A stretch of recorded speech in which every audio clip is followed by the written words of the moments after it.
Greetings, my friends. Dave Hahn here once again. Hope you're doing well.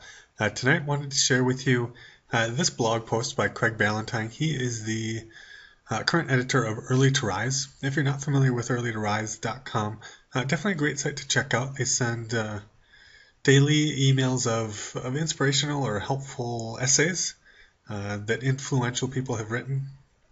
People like Craig Ballantyne, Bob Proctor, Robert Ringer. So just good stuff. And usually it's waiting in your email box first thing in the morning so you can check it out and really start your day off on a good tone. This is a post that Craig Ballantyne started with on his original blog a couple of years ago now, and something that I think is really good to reflect back on over the course of the past year and look forward into the next year. What would you like to see for yourself? These are the 12 rules that Craig lives by, and then asks, what are yours? And when you go through, he's got some pretty good rules. And when you kind of read his statement or reason for these rules, basically it makes life that much easier when you know your rule and you stick to that rule, and there is no leeway or no play there in terms of breaking that rule. Then that choice is made. You've already made that choice before having to come up on it. So, like if he has to make the choice of drinking a beer late at night, he knows that he doesn't consume alcohol after 9 o'clock. Different things like that. So, it just makes things easier for him so he doesn't cheat on his diet. He doesn't feel guilty later on. Those types of things. So, let's look at his rules. So his 12 rules: go to bed, get up at the same time 7 days a week. So he does not stay up later on the weekends or change his routine. Stick to that same routine 7 days a week. Avoid alcohol within 3 hours of bedtime. Stick to my diet. Avoid caffeine after 1 p.m. Rule number 2: write for at least 60 minutes first thing every morning. First thing in the morning, he calls that his magic time. So he really guards that. He feels like he can do 2 to 3 times the amount of work that he could do any other time of day. So he feels like he could really get 3 hours of writing done in that first 60 minutes in the morning. So that's important. That's one of his rules that he really sticks to. And think of, in your own life, if you were to do that, if you spent the first hour of your day doing your most productive activity, if you did that every day, 7 days a week, what would that change in your business or your life? How would things be different than what they are now? 3, I do not check email before 11 a.m., and I do not talk on the phone unless it is a scheduled interview or conference call.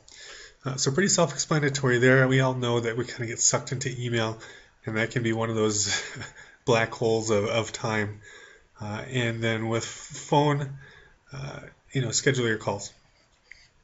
Act polite and courteous. Do not swear. Common courtesy there. Number 5, I create a to-do list at the start and end of each workday and update my daily gratitude and achievement journal. He's got a pretty interesting gratitude concept. I think I've covered it in a previous video in the past. But if that's something you're interested in, if you don't have a gratitude routine, definitely check out Craig Ballantyne's gratitude routine and journal. 6, I do not engage in confrontations with anyone, in person or online. This is a waste of time and energy. If I have caused harm, I apologize and fix the situation, and then I take a deep breath, relax, breathe out, and refocus my efforts back on my work and goals. And this is something that I think a lot of people get sucked into, these just never-ending battles.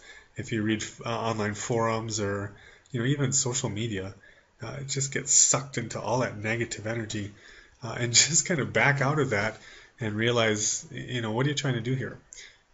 So not to engage in those confrontations, that's a big deal. Number 7, I'm guided by these 2 phrases. Nothing matters. I can work towards the major massive goals and my vision helping others, while the opinions of others do not matter to my goals. And it will all be over soon. So those 2 statements give him a good perspective that, it'll all be over soon, whether it's good or bad. Kind of keep you very even-keeled and focused on your goals. Number 8, everything that happens to me, good and bad, is my personal responsibility. I blame no one but myself. These are the choices I've made. This is the life I'm living. I will accept the consequences of my actions. And as business owners, it comes down to us. How your business is running, your successes, your failures. You have to take responsibility for that. You can't blame others. So accept that responsibility, learn from your achievements and failures, and move on. Take that learning and continue down your path. Number 9, I will help 10 million men and women transform their lives. So this is his personal goal, 10 million. That's a big number, one of those BHAGs or big, hairy, audacious goals. And that's something important to have out there for you to work towards. Number 10, I will not be the person I don't want to be. I will not be petty, jealous, or envious, or give in to any other of those lazy emotions. I will not gossip or speak badly of others, no matter who I am with or what environment that I am in. I will not be negative when it is easier to be positive. I will not hurt others when it is possible to help.